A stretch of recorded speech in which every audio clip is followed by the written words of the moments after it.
Olá, meu nome é Pedro Doria, eu sou editor do Meio e nessa edição do Conversas com o Meio, meu convidado é o professor Cláudio Gonçalves Couto. Cláudio Couto é cientista político, ele é também coordenador do mestrado profissional em gestão de políticas públicas da Fundação Getúlio Vargas, em São Paulo. O Cláudio é especialista também, não só um dos grandes cientistas políticos brasileiros, ele é também um especialista na Constituição de 1988 e no impacto que ela tem sobre a política brasileira, sobre como que se joga o jogo, sobre quais as dificuldades que presidentes vêm a ter, Congresso, essa relação, como é que ela se dá. E a gente está, junto com o presidente Jair Bolsonaro, justamente num momento desses, né, em que existe esse choque entre Congresso e o presidente e que, de alguma forma, por trás desse choque, existe a Constituição. Existe a Constituição por dois motivos. Primeiro, porque Jair Bolsonaro não tem uma maioria. E por não ter uma maioria, ele não consegue, de forma eficaz, fazer as mudanças na Constituição que ele deseja. O segundo motivo é outro. O segundo motivo é porque a Constituição de 1988 é uma Constituição liberal-democrata. E Jair Bolsonaro é, francamente, um candidato, um presidente da República com tendências autoritárias fortíssimas. O professor também tem um canal aqui no YouTube, aliás, eu recomendo muitíssimo, é um canal chamado Fora da Política Não Há Solução. O endereço está aqui embaixo. E, sem mais delongas, vamos à conversa.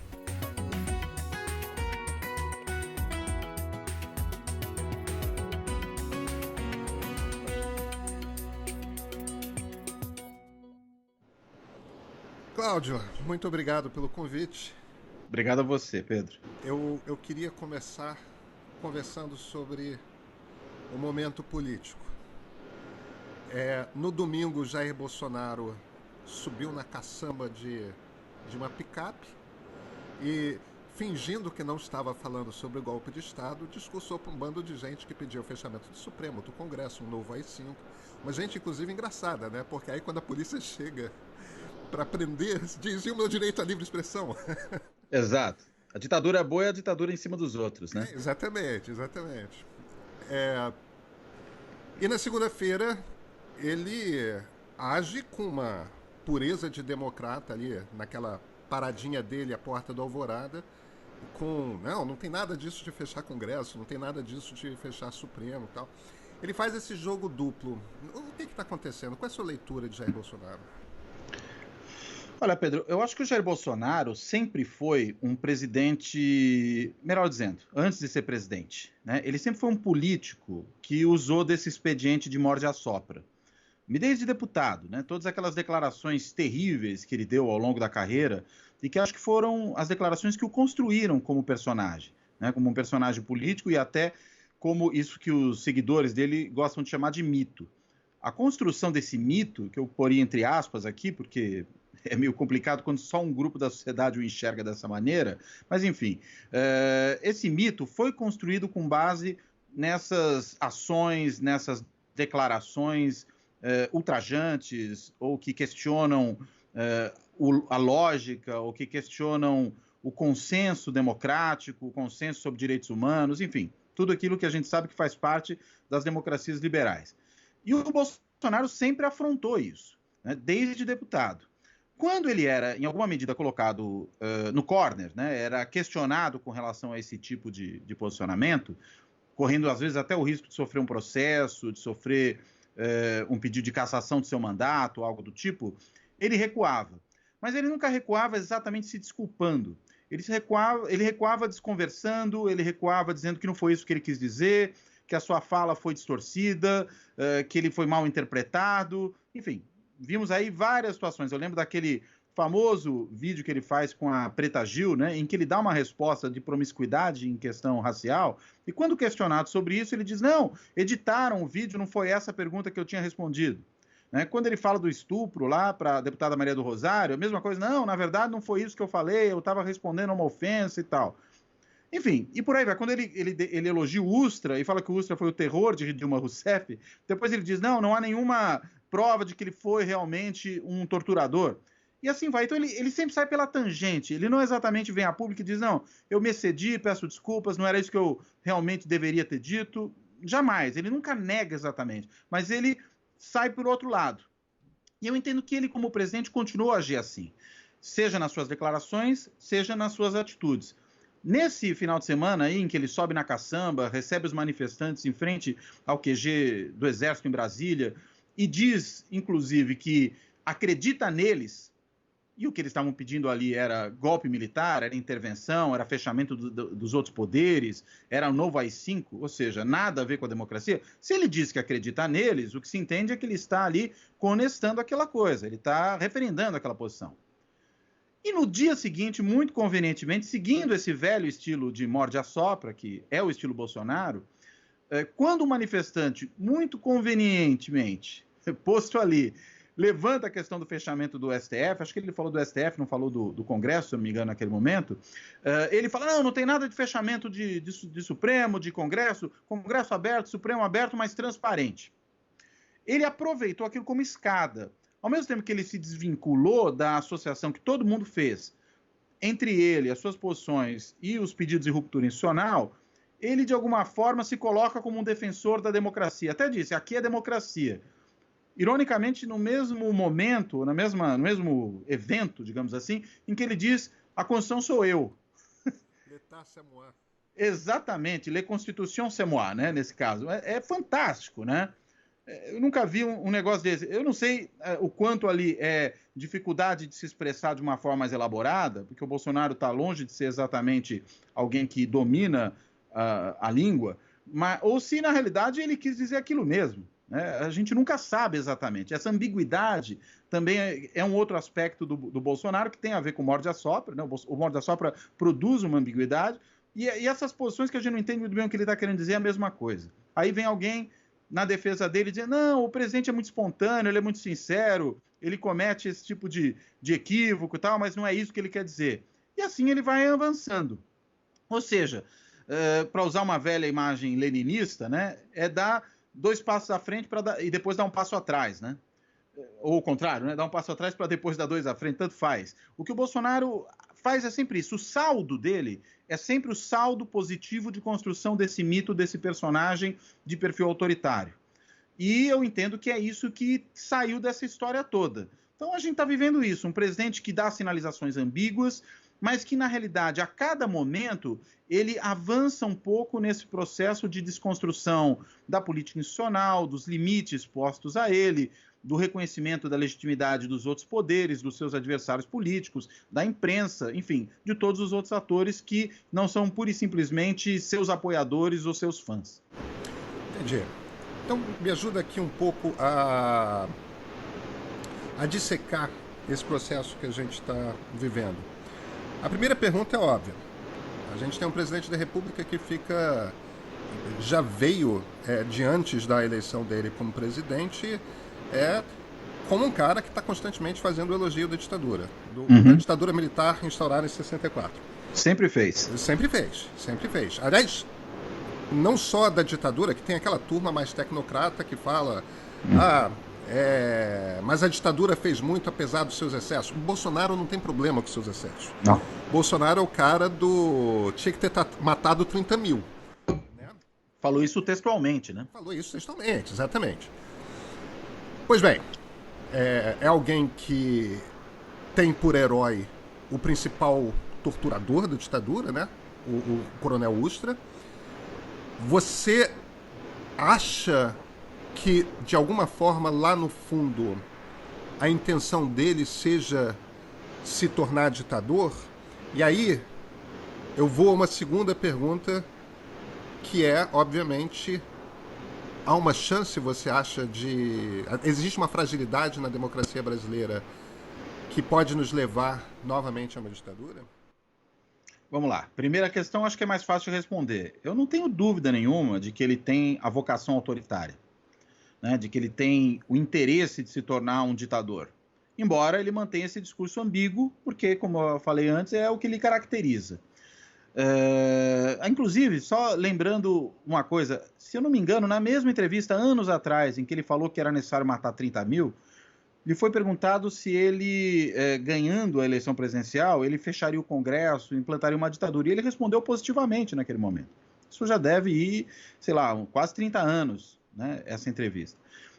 Mas ele falou isso ali muito claramente. Eu não creio que o Bolsonaro de lá para cá tenha mudado, né? Ele envelheceu, como todos nós envelhecemos, ficou mais malandro, mais experiente, mas as suas posições seguem sendo as mesmas. Então, desse ponto de vista, eu acho que é claro, é isso que ele realmente pretende. Agora, se ele vai efetivamente conseguir, isso é uma outra história. Acho que não é uma coisa fácil de fazer. Há uma estrutura na sociedade brasileira que funciona como uma contenção a esse tipo de ímpeto autoritário. Nós temos uma sociedade bastante complexa, temos uma organização na sociedade civil que é importante, temos uma imprensa que é muito vigilante e crítica, independente em relação ao governo, e é diversa nas suas posições. A gente tem uma série de nuances aí dentro da imprensa. Temos partidos políticos de oposição que são partidos estruturados, organizados, que fazem frente ao presidente, um Supremo Tribunal Federal que não é controlado por ele. Enfim, temos uma série de estruturas nacionais importantes. E uma que eu acho que é muito importante nesse momento em particular. Governos estaduais que não estão alinhados ao presidente da República, né? Que, muito pelo contrário, tem funcionado também como um elemento de contenção ao presidente da República. Então, o fato disso acontecer cria uma série de freios que faz com que não seja tão fácil assim para o Bolsonaro agir. Agora, nós vivemos uma época em que tem se construído mundo afora regimes autoritários insidiosamente e paulatinamente dentro da democracia. Nós vimos isso em países que, mais ou menos como o Brasil, se democratizaram no final dos anos 80, segunda metade dos anos 80, começo dos 90. Eu estou pensando aqui basicamente nos países do leste europeu. Se nós pensarmos na Polônia e na Hungria, para pegar os dois casos mais significativos, são países que foram caminhando aos poucos na direção de um regime autoritário, que hoje, a meu ver, está instaurado nos dois, mais claramente na Hungria do que na Polônia. A Turquia também teve uma transição de um regime militar para uma democracia que também foi sendo minado aos poucos, e que usou uma tentativa de investigação sobre a família do presidente da República como instrumento para fechar o regime e para perseguir opositores, jornalistas, acadêmicos, enfim, tudo aquilo na sociedade que funciona como contenção, e muito escorado na religião, algo que também está presente aqui. Então, vejo paralelos aí também entre o que ocorreu na Turquia e o que ocorre no Brasil, para a gente pensar nessas novas democracias. Agora, entendo que, do ponto de vista da estrutura institucional interna, talvez o Brasil seja, comparado aos outros três países, o que tem a estrutura mais resistente a ataques autoritários dessa natureza pelas características que eu apontei antes. Acho que é dessas sociedades talvez a mais complexa delas sob esse ponto de vista. Agora, é bom também não esquecer que Polônia e Hungria estão na comunidade europeia, estão na União Europeia. Isso, que seria um elemento também de contenção, não tem funcionado ali. Então, os elementos internos não necessariamente serão também elementos suficientes. Outra coisa, e essa talvez seja a que mais me preocupe hoje em dia. O Bolsonaro ele tem um apoio muito forte junto à base das forças policiais e das forças armadas no Brasil. Não necessariamente na cúpula de maneira tão forte, mas nas bases tem. Ele tem um grande apoio na base das polícias militares, na base das forças armadas, né, nem no baixo oficialato, ou enfim, na tropa. E isso é, para mim, um elemento preocupante. Nos estados, nós já vimos o que aconteceu no Ceará recentemente, com o motim da PM. Nós podemos ter polícias militares se tornando, pelo menos parcela delas, tropas de assalto do bolsonarismo. Eu acho que a gente corre o risco de ter uma coisa parecida na base das Forças Armadas, né? Sobretudo do Exército. Então, eu não creio que é uma coisa trivial isso, né? Se Bolsonaro for para um choque mais aberto com seus opositores, se houver, em função desse monte de confusões que ele cria, né, das transgressões que ele perpetra, a intenção de iniciar um processo de impeachment, de afastamento do presidente da República, eu não me surpreenderia se ocorresse uma mobilização desses setores, dessas potenciais tropas de assalto, para defender o mandato do presidente da República e, consequentemente, fazer com que o processo autoritário caminhe. É daí que vem o meu grande receio, na verdade. Então, eu não acho que é uma impossibilidade, não acho que é tão simples, que é trivial. Não creio que a gente, se tiver uma ruptura, seria um golpe militar no sentido clássico, como ocorreu em 64 no Brasil, em 73 no Chile, 76 na Argentina, enfim, todos esses casos que a gente conhece. Mas eu entendo que é um risco real e é um risco, sobretudo, de levar o país para uma conflagração tal que, por meio de uma suposta solução para pacificar a crise, venha um fechamento do regime. Eu não vejo isso como improvável. Deixa eu fazer duas ponderações que me ocorrem. A primeira é uma constatação, né? As tropas do Getúlio, na Revolução de 1930, eu não sei se você chama de golpe ou de revolução, Talvez um pouco de cada. é um pouco de cada. É como uma coisa que foi bem ou mal. O Getúlio era ministro do Washington Luiz, né? Mas como um movimento que nasce de fora do Estado, eu tendo a chamar de revolução. A gente não precisa brigar por isso, não. Mas o que me ocorre é o seguinte... Só lembrando que o Allende também, o Pinochet também era ministro do Allende, né? Sim, mas no caso... Sim, mas aquilo é um golpe movido pelos generais, né, das Forças Armadas. Sim, clássico. Clássico. Enquanto que, teoricamente, a revolução é algo que vem de fora da estrutura do Estado, né? Ou pelo menos do governo federal. Mas, enfim, não precisamos... Se você me permite uma menção aqui, eu lembro do Trotsky, na história da Revolução Russa, ele diz num certo momento o seguinte: não se faz uma revolução numa noite, mas há noites que são noites de revolução. Né? E essa é uma passagem muito interessante, porque o Trotsky era muito inteligente e entendeu bem o processo histórico, né?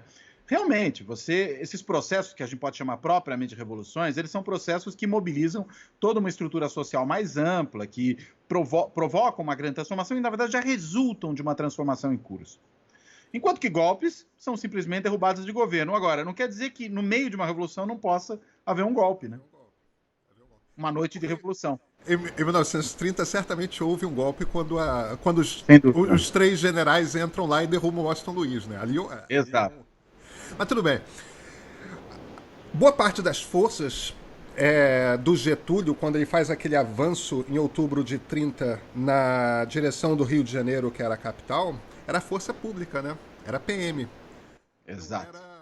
Não era exército, não eram militares. Tinha os tenentes, mas os tenentes estavam expulsos, né? Exilados, tal. Eles não faziam parte do exército brasileiro. Então, essa presença, na época se chamava força pública, mas essa presença das polícias militares nesse tipo de movimento no Brasil não é exatamente uma novidade, né? Não.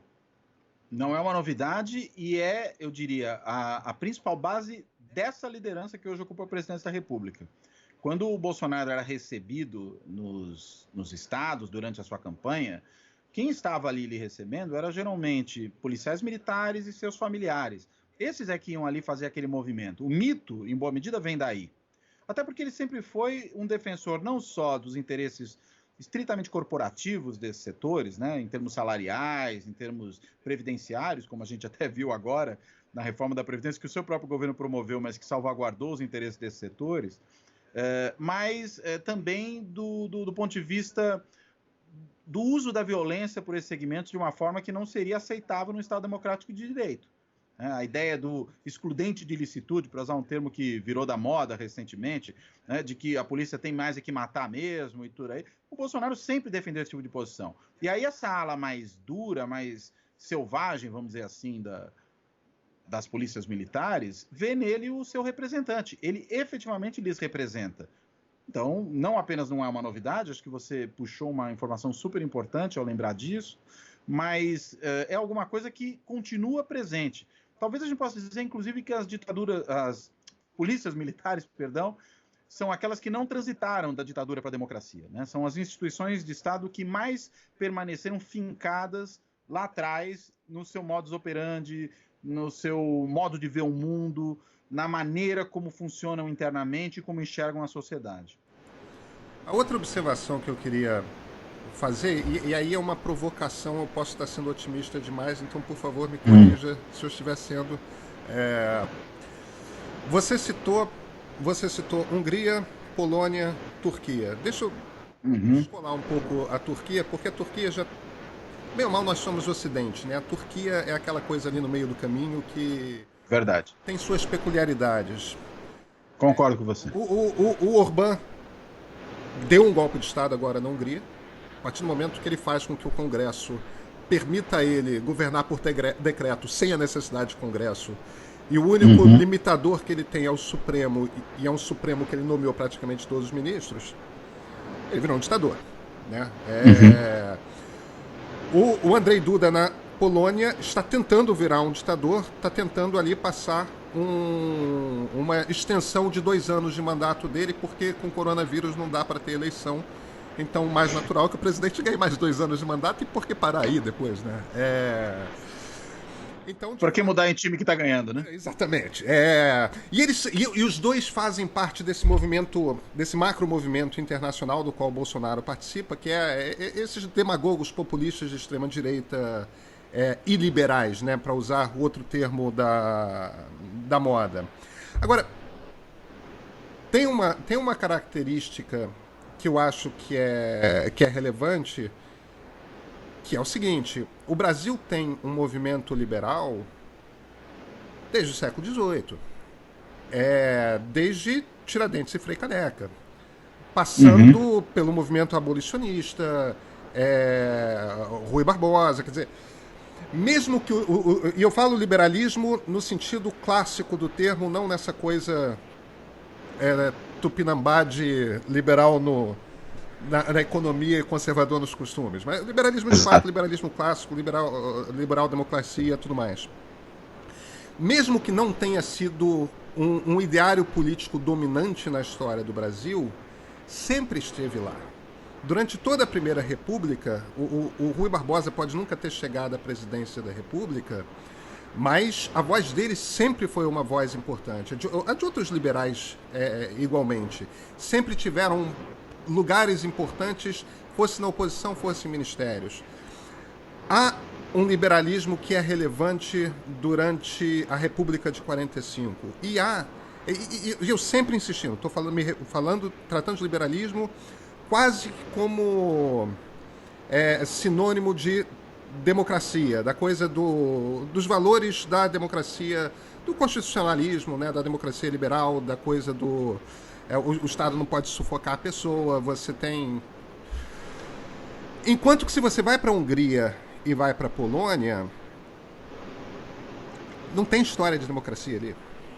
É verdade. Império Austro-Húngaro, Carlos V lá atrás, né? Império Austro-Húngaro, não importa para onde você queira ir para trás. Império Soviético. Império Soviético, né? Então, a história de democracia, tanto da Polônia quanto da Hungria, é uma história de 15 anos. Com todos os defeitos que o Brasil tem, essa não é a história do Brasil. Nem do debate sobre democracia, nem da história. Mesmo que você diga que a Primeira República, por sua característica oligárquica, não era propriamente uma democracia, o que era uma democracia naquele princípio do século XX, né? Que país de fato era democrático? Mas 45 a 64 é uma democracia real.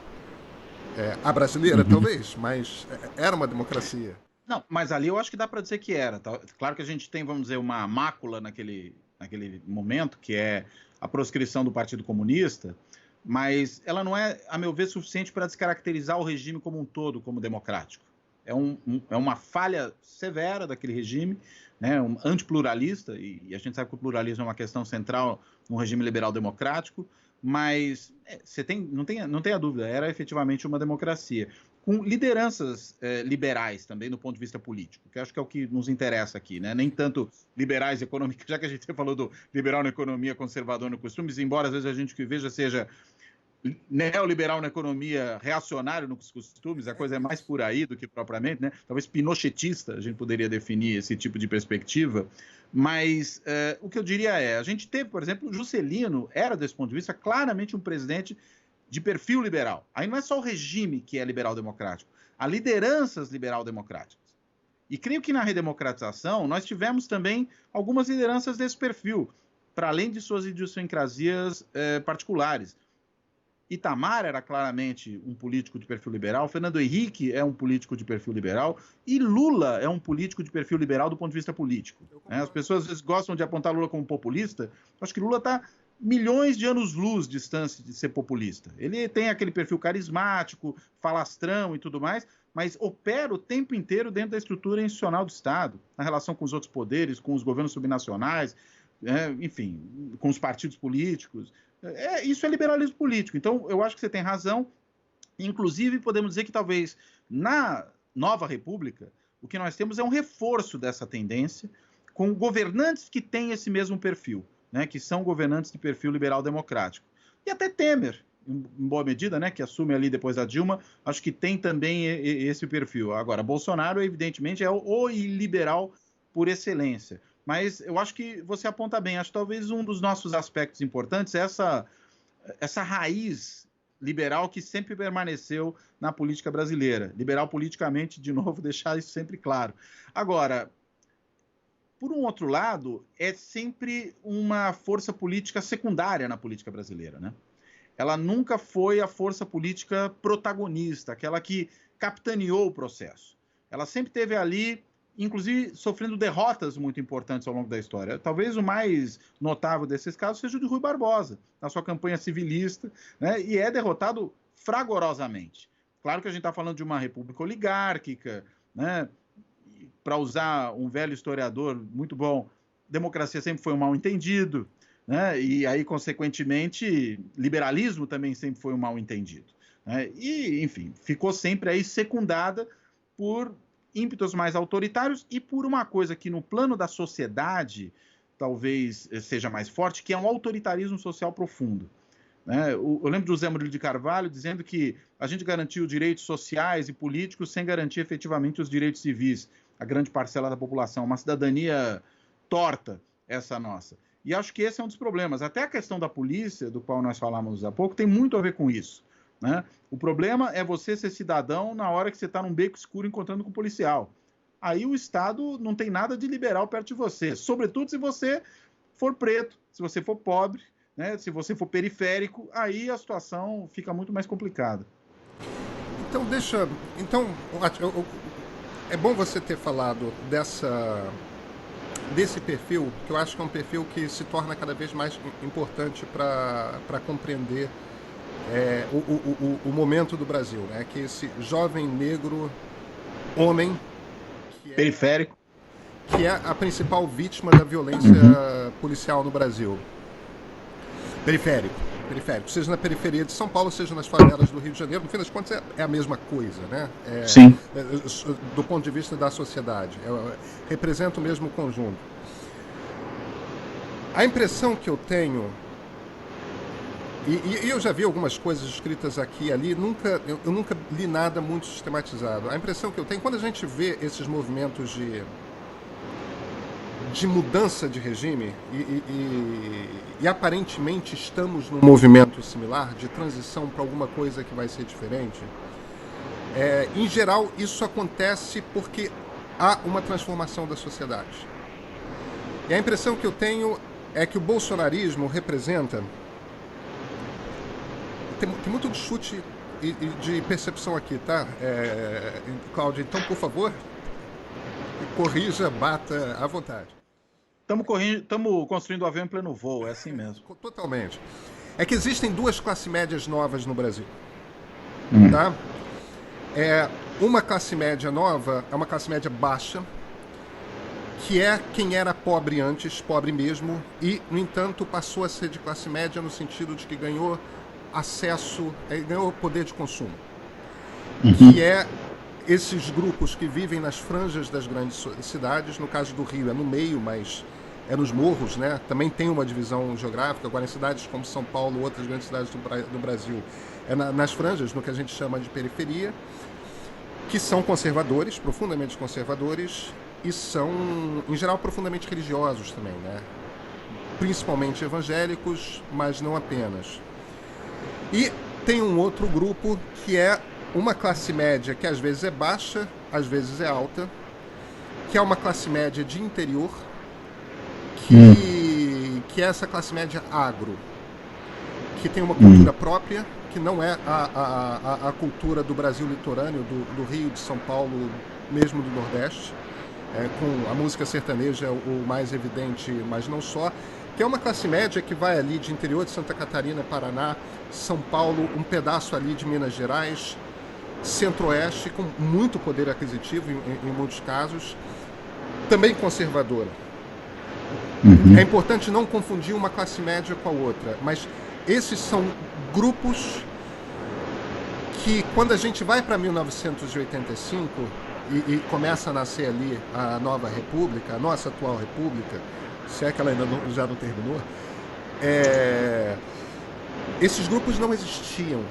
E repentinamente eles aparecem. A impressão que eu tenho é que quem está em 2013 e 2015 e 2016 nas ruas, reclamando de alguma forma de espaço, questionando o governo, é um pouco esse grupo, esses dois grupos. Claro, com muitas aproximações e tudo mais. A impressão que eu tenho é que Jair Bolsonaro está consistentemente falando. O discurso para um é diferente do discurso para o outro, mas ele está falando sempre para esses dois grupos, principalmente. Quando ele está falando de arma, ele está falando com a turma do agro. Quando ele está falando dessa moral ligada à sexualidade, né? Contra feminismo, contra LGBT, etc. Ele está falando com a turma das periferias. Eram grupos sociais que, de alguma forma, não encontravam espaço nem na cultura, eram discriminados na cultura e não encontravam espaços no Estado. É como se eles fossem completamente ignorados pelo Estado, pelos discursos políticos e tudo mais. E tudo o que está acontecendo no momento é uma insurreição desses dois grupos que, de alguma forma, se tornaram, através desse candidato, uma coalizão. Você acha que isso que eu estou falando faz, de alguma forma, sentido? Olha, eu acho que faz um baita de um sentido, eu concordo com você integralmente nessa avaliação, e diria uma coisa a mais, que me parece que a existência desses dois grupos, paradoxalmente, ela surge de uma democratização da sociedade brasileira. Por quê? Porque, na realidade, são os grupos que tiveram ascensão social, ascensão econômica nos últimos anos, ou seja, durante a Nova República. Isso inclui desde ali do governo Sarney até o governo Dilma, o começo dele, pelo menos.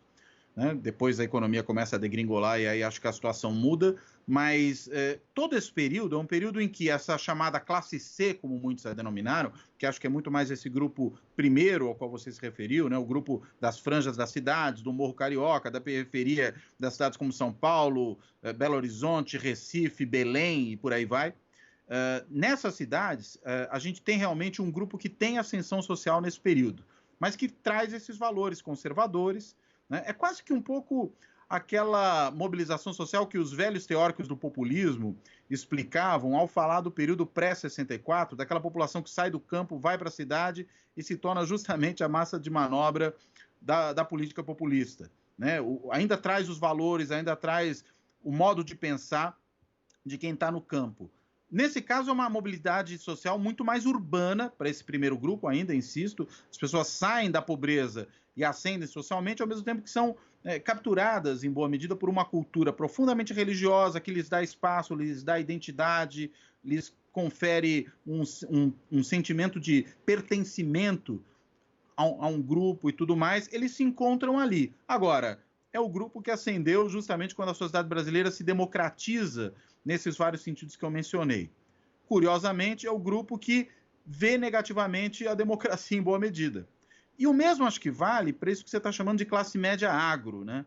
Que claramente também cresce no Brasil no pós-ditadura militar, com a explosão, com o boom do agronegócio brasileiro, com o enriquecimento do interior. Né? E isso acho que é muito claro, por exemplo, na região centro-oeste do país. Ali a coisa é muito nítida e é um lugar onde Bolsonaro é muito forte. É uma área que enriqueceu bastante. Interior de São Paulo, acho que tem muito caracterizado isso, boa parte do interior de Minas, enfim, você tem uma série de regiões do Brasil que se caracterizam por isso e mesmo o sul do país, em boa parte, onde talvez esteja o bastião mais claro de uma classe média interiorana de apoio a Bolsonaro, e que também cresceu economicamente nesse período. O curioso é que esse progresso social e econômico produziu, num dado momento, insatisfação e saturação. Né, quando esses setores não só começam a perceber limites a esse seu progresso, mas começam a não se enxergar na sociedade dentro da qual eles próprios progrediram, porque também não se trata de uma mudança social homogênea, em que todo mundo cresce junto, em que coisas caminham todas juntas. Eu até vou apontar aqui algo que me parece, às vezes, uma síntese disso, né? Eu moro em São Paulo, no bairro de Pinheiros, e numa região aqui, eu brinco, sou quase um Faria Limer, né, para usar essa expressão da moda, né? Mas eu estou no Baixo Pinheiros, numa região aqui coalhada de bares e vida boêmia, que agora está num silêncio modorrento nesses últimos dias, pelo menos dormindo melhor eu estou. Mas, enfim, quando eu caminho por aqui, é muito interessante, porque você passa num lugar que tem aquela turma do cabelo verde, né, do piercing, do techno e tal. Você anda 50 metros, tem um bar tocando sertanejo, né, com a turma que trabalha na firma, e que, inclusive na Faria Lima, e que vai ali tomar uma cerveja no fim do dia. São duas culturas que convivem, né, e que estão muito próximas, e que, de alguma maneira, cresceram juntas nesses últimos tempos. E aqui eu estou falando de gente jovem que está no mercado de trabalho. Só que não necessariamente aquele cara do bar do sertanejo é o mesmo, evidentemente, que está na rave, né? E não se reconhecem completamente. E tem valores de tipo muito distinto. São talvez esses sertanejos da Faria Lima um pouco a mistura desses dois mundos que você apontou agora. Ele não é o cara do interior, é o cara da capital de São Paulo, assim como deve ter coisa parecida no Rio de Janeiro, em Belo Horizonte, em Goiânia, em várias cidades do país. Mas, ao mesmo tempo, ele tem uma referência cultural que é de outra natureza e que é nessa que o bolsonarismo se nutre. Então, eu diria que existem, como tipos ideais mesmo, acho que esses dois grupos que você falou. E existe uma franja aí no meio que também é um terreno de colheita para o Bolsonaro. Agora, esse grupo mais conservador, se não reacionário, que surge nesse momento, e reacionário no sentido próprio da palavra, porque reage a mudanças nas quais não se reconhece, com as quais não se identifica, ele também é um elemento de apoio do Bolsonaro.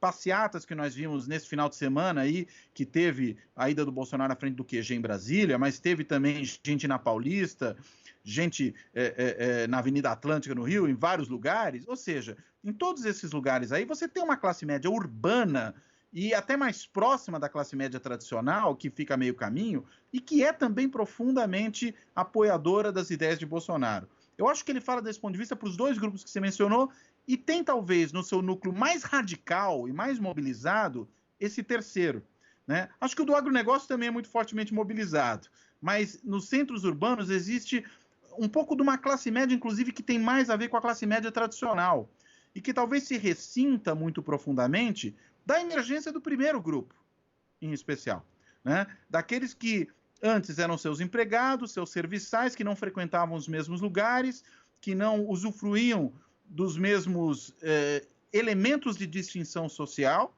né, como o automóvel, como a viagem do avião, como uma série de coisas, e que se ressente de perder um pouco esse seu lugar, né? Não porque tem empobrecido necessariamente, às vezes em termos relativos sim, ficou mais caro ter empregada, não dá para ter empregada e a babá, mas também porque agora eu não sou alguém tão diferente dos outros nessa sociedade.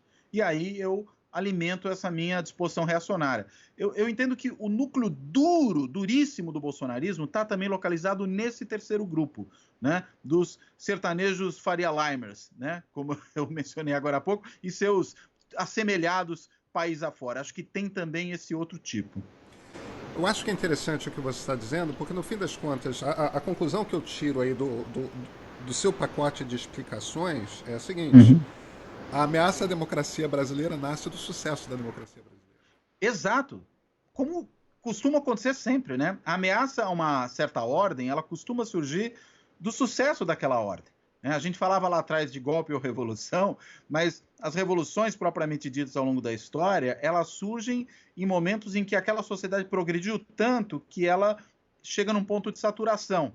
E ali alguma coisa se transforma. E eu acho que a gente, em alguma medida, talvez esteja vivendo isso num processo que eu diria vem, pelo menos, se a gente considerar um ponto de inflexão aí, de 2013. Acho que 2013 é o grande ponto de inflexão, né? E dali para frente a gente está num processo que não terminou ainda. Se a gente for falar de uma revolução brasileira nesse sentido, seja lá qual sentido que ela tome, eu não sei ainda qual será, mas ela começa realmente em 2013. É ali que se destampa todo esse processo. Quer dizer, você concorda que nós estamos vivendo uma revolução? Eu creio que, eu não sei se dá para dizer ainda que é uma revolução com todas as palavras, mas tem características desses processos revolucionários da história, dessa transformação social que num momento, vou usar de novo o termo, desculpa a repetição aqui, mas de saturação, produz uma transformação interna, né? Revela uma série de contradições que estavam ali presentes e que não tem muito mais como conviver de forma tranquila. E aí gera um rearranjo. Eu creio que a gente está dentro de um processo de rearranjo social, de desfecho ainda em aberto, e essa pandemia que veio aqui talvez produza uma alteração inesperada, porque ela é um corte nesse processo, e a gente não sabe bem os efeitos dela. Se na Hungria e na Polônia ela pode servir para o fechamento do regime, talvez aqui sirva também, talvez aqui sirva na realidade para atrapalhar um plano em curso. É difícil saber, né, onde isso vai terminar, mas que a gente está no processo de rearranjo, disso eu não tenho muita dúvida. Eu creio que a gente está no meio dele. Esse rearranjo, Cláudio. Bem, então deixa eu rearrumar aqui a história que a gente está contando. Uhum. A sociedade brasileira se tornou mais complexa. Sem dúvida. Temos mais de uma classe média, com características distintas. O país finalmente se descentralizou. Ele cresceu de uma forma relevante no interior, que é uma coisa sobre a qual estudantes do Brasil falam desde o século XIX, né? Aliás, já tem gente falando no século XVIII o Brasil tem que crescer. Bem, aliás, você é paulista? Você é paulista, não é? Uhum. Paulistano. Paulistano e paulista e corintiano. Paulistano, bem, mais puro sangue como paulistano possível. E neto de imigrante, aí é mais ainda, né? Ainda mais, pois é. Eu como carioca rubro-negro, lhe cumprimento. O país se tornou mais complexo. Uhum. Temos uma sociedade muito mais diversa, clamando por poder de voz. Seja lá como que a gente vai terminar, vamos partir do princípio que Jair Bolsonaro passará. Uhum. Passará dentro de algum tipo de processo, dentro do processo democrático, seja porque vai ser derrubado numa eleição, substituído por outro presidente da República, seja porque antes vai sofrer um processo de impeachment porque ele próprio inviabilizou sua capacidade de se manter no poder. A gente vai precisar de um sistema político que dê conta dessa complexidade nova que o país adquiriu. Quais você diria são as principais mudanças que são necessárias? A gente vai ter que mexer de alguma forma mais profunda na Constituição, não? Olha, a nossa Constituição é uma Constituição em constante mudança, né?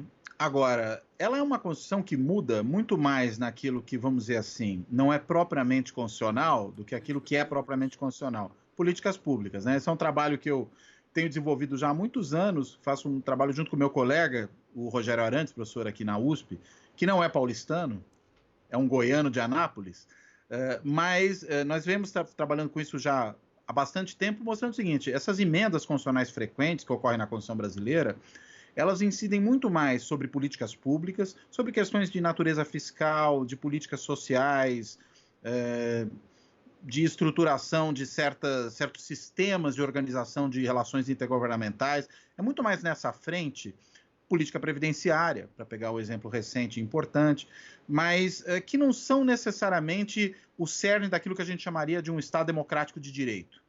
Essa parte muda muito pouco na Constituição brasileira. Tem até alterações relevantes, mas que não alteram a natureza do regime. Vou dar aqui, vamos lá, 3 exemplos.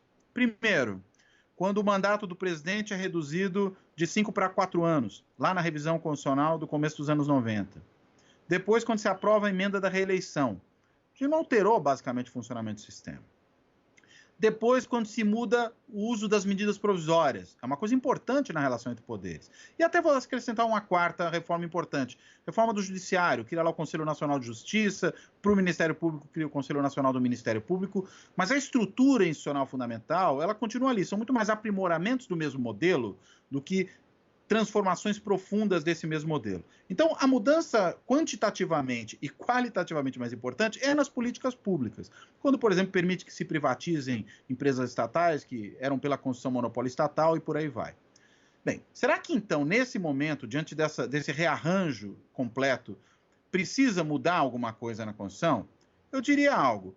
Mesmo que nada mude, se a Constituição continuar aí, as políticas públicas vão continuar sendo transformadas simplesmente porque estão na Constituição, e aí digamos, um processo legislativo mais complicado, exige do Executivo que tenha uma maioria maior, né, mais ampla dentro perdão da redundância, né, uma maioria mais ampla dentro do Congresso para poder emendar a Constituição, porque é matéria formalmente constitucional, mas não é uma mudança do regime, não é uma mudança do Estado brasileiro no sentido profundo. Agora, se esse rearranjo atingir os fundamentos da democracia brasileira, do nosso próprio regime, aí talvez a gente passe por um rearranjo constitucional. Se, por um lado, cenário indesejado, pelo menos do nosso ponto de vista aqui, houver um recrudescimento autoritário, eu tenho dúvidas até de que a Constituição de 88 continue aí. Imagino que um recrudescimento autoritário levaria, inclusive, a uma nova Constituição fundante desse regime autoritário. Como, aliás, costumam fazer regimes autoritários. Para pegar um outro caso aqui, nosso vizinho, a gente já falou hoje aqui de Polônia, Hungria, Turquia, Venezuela. Né? Quando o chavismo, pela esquerda, aqui é pela direita, faz uma transformação autoritária do regime venezuelano, ele começa fundando o país de novo, a República Bolivariana, como ele a chama, com uma nova Constituição. Então, esse é o ponto de partida do processo. Aqui pode ser também se a gente tiver esse caminho. Caso nós não tenhamos esse caminho, eu creio que a Constituição de 88 vai continuar com a gente ainda por bastante tempo. Como é normal em constituições, ainda mais como a nossa, sendo aprimorada, sendo transformada, inclusive na sua parte mais central, naquilo que é propriamente constitucional, mas talvez em termos de promover aprimoramentos desse regime, percebendo as suas insuficiências. O presidencialismo de coalizão brasileiro, por exemplo, ele não está inscrito na Constituição como tal, mas ele é organizado por ela. Não está escrito na Constituição que nós temos que ter 20 partidos no Congresso, né? E temos até mais hoje. Agora, está escrito na Constituição que nós temos um regime presidencialista que exige a relação entre os poderes, tem lá uma série de características, e o que organiza esses 20 partidos no Congresso, sobretudo aqueles que vão fazer parte de uma coalizão presidencial, é o marco constitucional, é a Constituição de 88. Seria o caso de rever elementos disso? Eu acho possível que sim. Assim como já tivemos a emenda da reeleição, mudança de medidas provisórias, criação de um mandato de 4 anos, a gente pode ter alguma outra alteração dessa natureza no futuro. Alguma coisa como, por exemplo, eu particularmente acho que é melhor isso do que um impeachment a cada 2 presidentes, né, da gente ter, por exemplo, a possibilidade de um recall. Né? Eu acho que não é uma coisa simples de se fazer, a gente tem algumas experiências, por exemplo, nos próprios Estados Unidos, em nível estadual, isso existe lá, e acho que tem que ser algo usado com muita cautela. Mas se o Congresso pode, por 2/3, impedir um presidente, por que o Congresso não poderia, por 2/3, chamar um recall? Né? Ou seja, você dá um passo anterior com a mesma exigência do ponto de vista de obtenção de consenso dentro do Poder Legislativo. Se você tivesse algo assim, a gente não estaria hoje, por exemplo, discutindo se o impeachment da Dilma foi golpe ou não foi golpe. Se você tem um recall, por exemplo, é o povo que está dizendo se acha ou não que aquele presidente deve continuar. Isso poderia ter valido para Dilma, isso pode valer para o Bolsonaro. Quer dizer, não vai valer agora para ele, evidentemente, porque não faz sentido criar esse mecanismo no meio do mandato presidencial. Mas pode valer para presidentes no futuro. Então, eu creio que algum tipo de transformação constitucional um pouco mais profunda em termos de regras do jogo nessa direção é desejável. Alguns falam até em mudança do sistema de governo, no sentido de um semipresidencialismo ou de um regime parlamentarista. Bem, a gente já teve 2 tentativas, né, de mudança para o parlamentarismo no Brasil, uma um pouco complicada, vamos dizer assim, para usar um eufemismo, lá em 19... um semigolpe, né, lá no início dos anos 60, porque ali era uma forma de impedir que aquele presidente efetivamente governasse, no caso do João Goulart, e aí é muito complicado você querer mudar o regime dessa maneira, mas outra, sem golpe, sem problema nenhum, em 93, quando de novo se rejeitou, né, o sistema parlamentarista. E que, na verdade, nem seria parlamentarista, seria semipresidencialista. Bem, passados 30 anos, né, eu escrevi um artigo há um tempo atrás com meu amigo, meu orientando da GV, jornalista, colega seu, o João Vilaverde, né, sobre o que a gente chamou de sina dos 30 anos. Né? Parece que a cada 30 anos a gente volta a esse tema. Podemos voltar também a esse tema discutindo de novo. Quer dizer, será que não é o caso de pensar num regime semi-parlamentarista, porque a gente teria mais flexibilidade, a gente não ficaria tão na dependência de lidar com presidentes que, quando se tornam obstáculos disfuncionais à democracia e ao próprio funcionamento do governo, eles podem eventualmente ser substituídos, não com golpe, mas com uma transformação constitucional. Eu acho que talvez faça sentido a gente retomar essa discussão. Não há uma solução pronta. É recall? É semi-parlamentarismo? É semi-presidencialismo? É parlamentarismo? Pode ser um pouco de cada coisa, pode ser uma delas, pode não ser nenhuma até. Mas eu diria, faz sentido talvez retomar essa discussão nesse momento, porque eu acho que, de fato, a gente tem uma democracia que, apesar de todos os avanços que produziu, apresenta certos sinais de fadiga. E aí, para resolver a fadiga, talvez seja o caso de alguma reformulação um pouco mais profunda disso, inclusive para manter a democracia. Deixa eu só te pedir um favor. Eu acho que claro. O conceito de semipresidencialismo não é um conceito que é claro para todas as pessoas, né? Você explica o que é? Claro. Ele é um regime híbrido, na verdade, né? Ele é uma mistura de parlamentarismo com presidencialismo, na prática. É um modelo francês que foi criado ali no final dos anos 50, durante o governo do general de Gaulle, como uma forma de solucionar o que para eles era uma imensa instabilidade decorrente de um parlamentarismo no qual os gabinetes caíam o tempo inteiro. Porque no parlamentarismo a gente tem aquela possibilidade de um voto de desconfiança que derruba o primeiro-ministro, ou até o gabinete todo, não só o primeiro-ministro, mas também seus auxiliares, e os substitui. Isso ocorria com muita frequência na França do pós-guerra, né? E para solucionar esse problema, se procurou um regime um pouco mais, digamos assim, estável do ponto de vista da autoridade política central. E esse regime estável não foi um presidencialismo como nós conhecemos no Brasil, ou como temos nos Estados Unidos, por exemplo, ou em outros países da América Latina, mas foi um regime híbrido, em que se manteve a possibilidade de um voto de desconfiança para um primeiro-ministro, mas com um presidente eleito por voto direto, e que manteria consigo o controle sobre a diplomacia e sobre a chefia das Forças Armadas. É isso que existe na França. Só que se no parlamento, né, no poder legislativo, houver uma maioria de oposição a esse presidente, quem vai governar efetivamente em todas as questões internas e até influenciando também as questões externas é o primeiro-ministro. A gente já teve isso em anos recentes na França, para pegar o caso talvez o último em que isso efetivamente aconteceu, quando o presidente era o Jacques Chirac, um conservador, e o primeiro-ministro eleito, porque o parlamento gerou esse resultado, era um socialista, o Lionel Jospin. Né? E ali, naquele contexto, você tinha o que os franceses chamam de um gabinete de coabitação, em que o presidente tem uma certa influência no processo, mas quem governa mesmo é o primeiro-ministro. Na eleição subsequente, o Jospin tentou ser eleito presidente, perdeu a eleição presidencial e voltaram os conservadores ao poder. Foi isso que ocorreu naquele momento. Né? Inclusive, num segundo turno, entre o Chirac, conservador, e o neofascista, na época, o Le Pen, né? O que seria o Bolsonaro deles naquele momento. Mas foi derrotado, inclusive, porque naquele momento a esquerda, que não havia comparecido às urnas do primeiro turno, resolveu votar no conservador para evitar a emergência do neofascista. Enfim, o modelo francês, ele permite essa alternância. Digamos que quando o presidente tem maioria no parlamento, é presidencialismo com maioria. Quando o presidente perde a maioria no parlamento, vira parlamentarismo. É mais ou menos essa a ideia do semipresidencialismo. E se nós adotássemos algo próximo do parlamentarismo no Brasil, muito provavelmente seria isso, porque eu acho muito difícil num país como o nosso a gente não manter a eleição direta para presidente da República, o que vai exigir desse presidente algum grau de autoridade, mas talvez com essa flexibilidade maior que o parlamentarismo produz quando é incutido ali, inserido dentro da lógica presidencial. Imagine, por exemplo, só para dar uma última ilustração, a Dilma, naquele momento que leva ao seu impeachment, que ela havia perdido completamente o apoio dentro do Congresso Nacional. Bastaria ter uma maioria na Câmara, né? E geralmente é a Câmara que funciona para isso, né? Não o Senado e a Câmara juntos, mas há casos que pode ser os dois, mas normalmente é só a Câmara dos Deputados. Quando uma maioria na Câmara poderia simplesmente escolher um primeiro-ministro de oposição a Dilma e ele passaria a governar. E ela perderia apoio, mas não precisaria sofrer um impeachment, não precisaria se encontrar uma explicação para aquele impeachment que nunca ficou muito bem fundamentada, mas você seguiria a vida normal. Isso seria perfeitamente possível. Daí que a solução semipresidencialista talvez seja uma solução interessante para um país com essa instabilidade. Cláudio, então deixa eu te fazer uma última pergunta, e aí, cravando numa especialidade sua aí, trabalhando na obra Couto Arantes.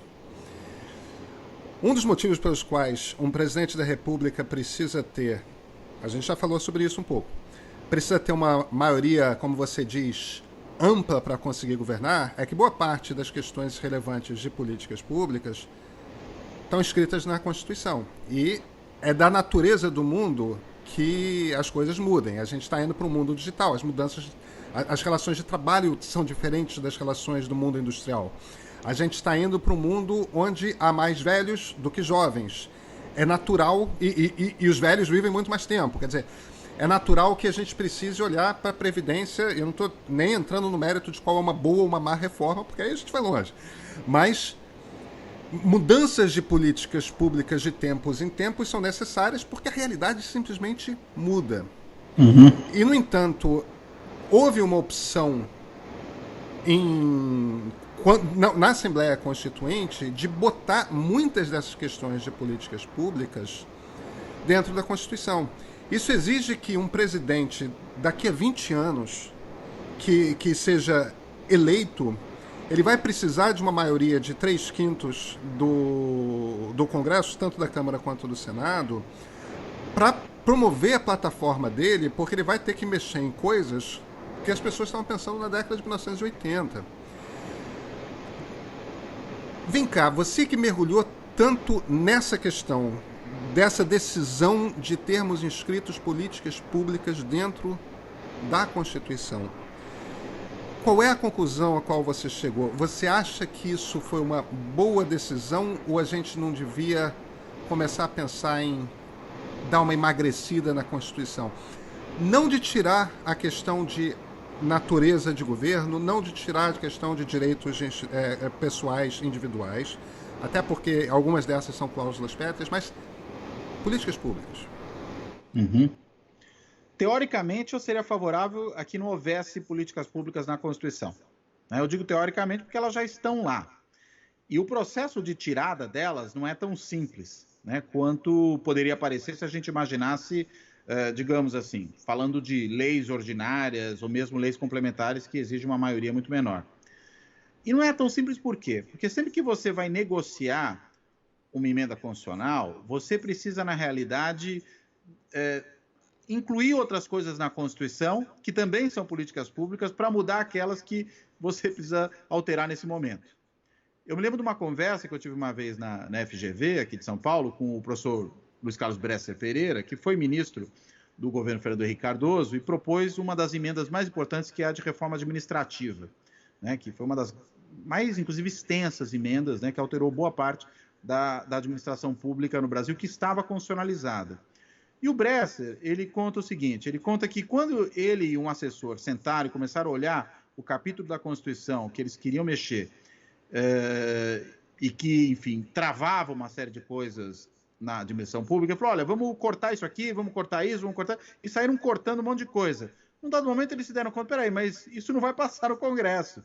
Se a gente for cortar tudo assim, eles não vão aceitar. E, de fato, ao negociar com os parlamentares, na época já o Congresso, não mais a Constituinte, eles perceberam que realmente não dava para simplesmente sair tirando e, por exemplo, transformando várias daquelas coisas em lei complementar ou lei ordinária. Porque os próprios políticos exigem, olha, se você tirar isso, eu quero pôr essa outra coisa aqui, que também é política pública e que talvez daqui a alguns anos vai ter que ser mudada de novo. Então você tem hoje emendas que são emenda sobre emenda da emenda. E quanto mais você põe política pública, mais emenda você vai ter, porque, como você bem apontou, as coisas vão caducando, elas perdem sentido num outro contexto, os governos têm diferentes plataformas. Então, teoricamente, eu seria favorável a isso, mas não é uma operação simples de fazer. Tanto que de todas as emendas constitucionais que nós tivemos aprovadas até hoje, só há uma única, que mais tira do que põe. Que foi a primeira emenda aprovada no início do governo Lula, a emenda 40, se não me engano agora com o número, que é a emenda que reformulou o sistema financeiro e que tirou aquela famosa regra de que os juros estavam tabelados em 12% ao ano, os juros reais. Isso foi tirado da Constituição naquele momento, mas junto com isso foi tirado um monte de outras coisas que diziam respeito ali a elementos de regulação do sistema financeiro. Esse é caso único, em mais de 100 emendas constitucionais, em que mais se tira do que se põe. Então, é o que eu digo, eu acho que teoricamente seria desejável, mas eu não creio que seja politicamente factível. E aí o desafio é realmente continuar a ter maiorias de 3/5, pelo menos, para continuar emendando a Constituição. Que até do ponto de vista comparativo, é uma maioria relativamente fácil de se obter. Isso explica também porque a Constituição é tão emendada. Ela não é só tão emendada porque tem muita política pública e aí os governos querem emendar e mesmo maiorias parlamentares querem emendar. Mas ela também é muito emendada porque ao mesmo tempo que existe esse primeiro fator, existe o segundo. Ou seja, 3/5 não é um quórum tão alto assim nas duas casas do Congresso para emendar uma Constituição quando a gente olha outras experiências ao redor do mundo. Se o Constituinte de 88 não foi suficientemente parcimonioso para não colocar matéria não constitucional dentro da Constituição, ele pelo menos teve o bom senso de criar um quórum de emendamento constitucional um pouco mais baixo. E quando a gente compara o Brasil com outros países, aí o outro lado da moeda, né? Não só a gente tem esse quórum de emendamento constitucional mais baixo, mas a gente também tem muito mais política pública do que outras constituições. Eu e o Rogério Arantes, nós fizemos há uns anos atrás um trabalho em que nós comparamos o número de políticas públicas em diferentes constituições no mundo. Não pegamos todas, né, até porque é um trabalho muito minucioso, esse tem que ser feito, você tem que ler a Constituição inteira, classificar item por item e tal, mas nós comparamos com várias constituições da América Latina, algumas da Europa, a Constituição americana, e a Constituição brasileira, por larga margem, o seu texto original, comparando com outros textos originais, tem muito mais política pública do que as outras. A segunda colocada nesse nosso levantamento foi a Constituição do México, revolucionária lá de 17, que é uma Constituição que tem metade da proporção de políticas públicas que tem a brasileira e muito menos em termos absolutos, porque além de tudo a nossa é mais longa. Então não é só uma questão de proporção, é também uma questão de número de normas constitucionais, de dispositivos constitucionais, como nós os chamamos, que são políticas públicas. E aí, claro, esse negócio vai continuar assim. Eu diria que é o modo de funcionamento da nossa Constituição. Agora, se há uma boa notícia nisso, é a seguinte: tem um estudo constitucional comparado muito interessante, feito pelo Zachary Elkins, Tom Ginsburg e Melton, que é o terceiro parceiro deles nesse trabalho, um livro que se chama The Endurance of National Constitutions, a duração das constituições nacionais, que é um censo constitucional. Os caras pegaram todas as constituições de 1787, a Constituição Americana, até o dia que saiu o livro, que é ali no comecinho dos anos 2000. Todas. E eles mostraram o seguinte, que constituições mais emendadas e mais extensas são as que duram mais. É uma coisa que pode parecer um paradoxo. A Constituição norte-americana é a exceção, digamos, que confirma a regra. Tanto que eles usam uma imagem muito engraçada para falar da Constituição americana no livro. Eles falam de um exemplo de uma velhinha, que era a pessoa mais velha do mundo, lá naquela época que o livro saiu, uma francesa que tinha 100 e tantos anos, não lembro agora quantos, e cuja dieta consistia de cigarro, chocolate e vinho do Porto. Ou seja, uma pessoa que não tinha como viver tanto assim, não obstante vivia, né? E, de alguma maneira, era como a Constituição americana, diziam eles. Então, há casos excepcionais como esses, que não é para viver, mas vive tanto. Né? Agora, a situação normal é você vive mais se você é uma Constituição que muda bastante, que é muito emendada. Não sei, e a gente uma vez até conversou com esses pesquisadores numa ocasião, talvez não tanto em termos de políticas públicas, mas em outras áreas. Constituições têm uma certa flexibilidade.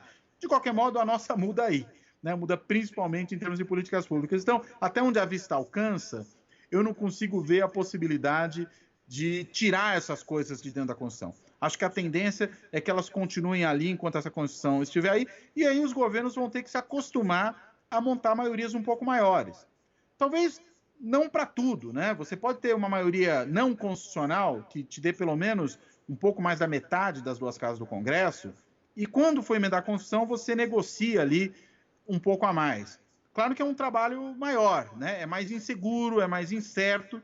Os governos têm procurado ter maiorias constitucionais, com exceção do Bolsonaro e do Collor, né, desde a redemocratização. Todos os outros procuraram ter maiorias constitucionais, né? Governo Lula, governo Fernando Henrique, até o governo Dilma, ela estragou a sua maioria porque não sabia lidar com o Congresso, mas ela tinha uma maioria constitucional. Só o Bolsonaro que resolveu não ter. A reforma da Previdência, que foi talvez o grande feito legislativo desse primeiro ano de governo Bolsonaro e primeiro ano de legislatura, é bom lembrar que não é só o primeiro ano do mandato presidencial, é também o primeiro ano da legislatura, ocorreu muito mais apesar do governo do que por causa do governo, porque se formou um consenso no Congresso de que era necessário aprovar a emenda da reforma previdenciária. Né? Então, elas podem avançar até quando o governo não tem maioria, mas, é claro, tudo é mais incerto, tudo é mais custoso do ponto de vista político, se você não tem essa maioria formada. Tá certo. Cláudio, uma última pergunta, rápida. Você é otimista ou pessimista em relação à democracia brasileira? Eu estou lembrando da loteria esportiva, né, que a gente tinha a opção de fazer o triplo, né? Coluna 1, coluna 2 ou coluna do meio, né? Eu estou um pouco nessa situação, né? Eu arriscaria um triplo. Eu diria que, mas se eu fosse jogar e só tivesse uma opção, eu colocaria no meio. Eu acho que a gente está vivendo um momento muito crítico para a democracia brasileira, talvez um momento maior risco para a democracia brasileira que nós tivemos desde a redemocratização, mas eu não creio que uma ruptura da democracia brasileira seja, primeiro, favas contadas, de modo algum, e nem que ela seja uma operação fácil. E acho que com todos os problemas que eu enxergo no presidente Jair Bolsonaro, no seu autoritarismo, na sua vocação para ditador e tudo mais, na sua apreciação por regimes autoritários, no seu desapreço pela democracia, um desses defeitos eu acho que é bom nesse momento, que ele é alguém que cria muito barulho, é alguém que, na verdade, perde muita energia criando confusão.